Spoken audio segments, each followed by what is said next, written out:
So sometimes you just have normal weeks, right? Nothing major happens. Life just continues to shift and you continue to grow as an individual and look for the ongoing happiness and adventures.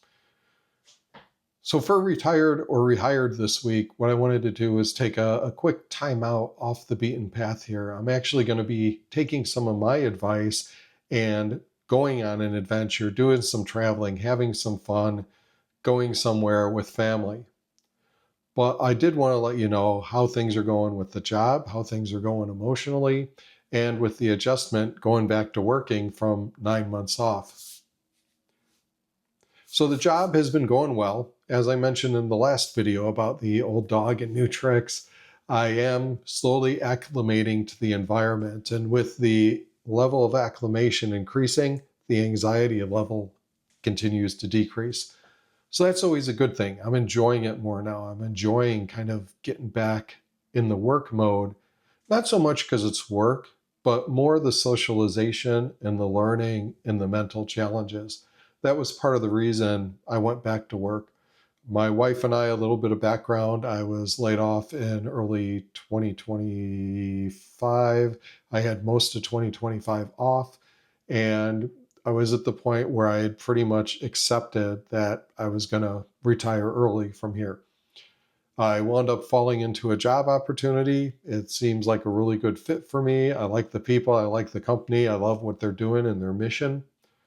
I signed up on board in beginning of 2026. I started the job.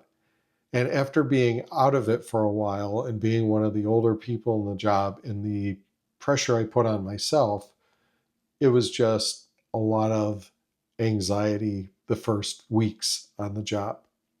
So now that I'm getting in there and getting a groove, that is going better. So the job itself is becoming an adventure. It's becoming fun. I've had a lot of phone calls with people around the company, just kind of meet and greets to get to know them, find some commonality, not just on the work stuff, but also on the personal stuff. So one of the unique things about my life is we have three only children. They're 8 years apart. So I actually met a coworker who has two children that are 8 years apart. So they're familiar with the scenarios of having kids so far apart that they don't really hang with each other. They don't really play with each other, right? They were born kind of in two different parts of life. And also as a parent, how that looks different, right? Your first child, and then 8 years more maturing as an adult and as a parent, where you are and, how much more laid back, right, and less stressed you are after 8 years later. You realize that, kids are a lot more durable and resilient than, you think when they're first born. So that part of it has been great and been very interesting. So now we're getting out of the honeymoon here where, I need to start producing. And after this trip, I'm going to fall into that mode. So there's some milestones I need to hit and some work I need to start on. And so the training and learning phase is over. And now, while I'll continue to train and learn, the doing phase is beginning. And that's really what I signed up for because I'm a problem solver. I like doing that. And even at 60 years old, going back to work can still be a good thing.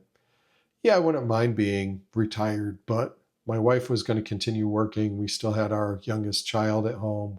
We have the other children, adult children basically living at home.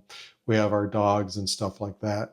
So being tied to the house, as I always say, I'd rather be paid while I'm tied to the house versus just kind of hanging around. So being busy and finding things to do here at the house isn't always being engaged, right? For some of you who maybe have a wood shop at the house or something else going on, perfect, kudos, that's what you like doing. But for me, I want to be out seeing things. I want to be out on an adventure. I want to be out traveling. I want to be going places. I want to be, seeing shows, going to the theater, stuff like that. And this really didn't allow for that. So being engaged in a meaningful enterprise was a good compromise for me. And it gives us some extra money to do things and travel while we wait until a few more years until full retirement. So that's kind of where life is at for me. So the good news is it's going better. And for those of you who, might be laid off, keep plugging away, but be strategic. Don't just apply for everything. You're wasting other people's time, you're wasting your time, and you're falling into a rejection loop, right? So pick the jobs that you think you're best suited for and focus on those. Tune the resume. Write a cover letter if you need to.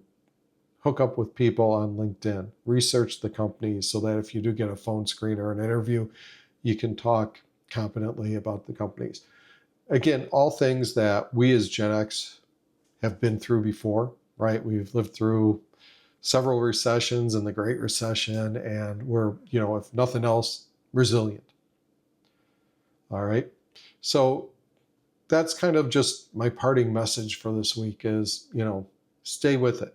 You're almost there. We're almost at the finish line. Some of you have already retired, so you've crossed the finish line, and you may be single and retired, or you and your spouse or partner have retired. Go on, enjoy life, have those adventures, get started on it. For those of us still working, go have those adventures anyways. Use your weekends, use your PTO. Do not leave PTO to roll over, right? You don't know how many good weeks you have left on this earth. So take advantage of that PTO every year. Go do things, go have adventures. And for some people, work is the adventure, but make sure it's the adventure and not your source of stress, not your source of pain, right? It's something you enjoy and something where you feel true accomplishment, not just going through the corporate grind. So I appreciate you taking a few minutes out of your day. And as always, I appreciate you.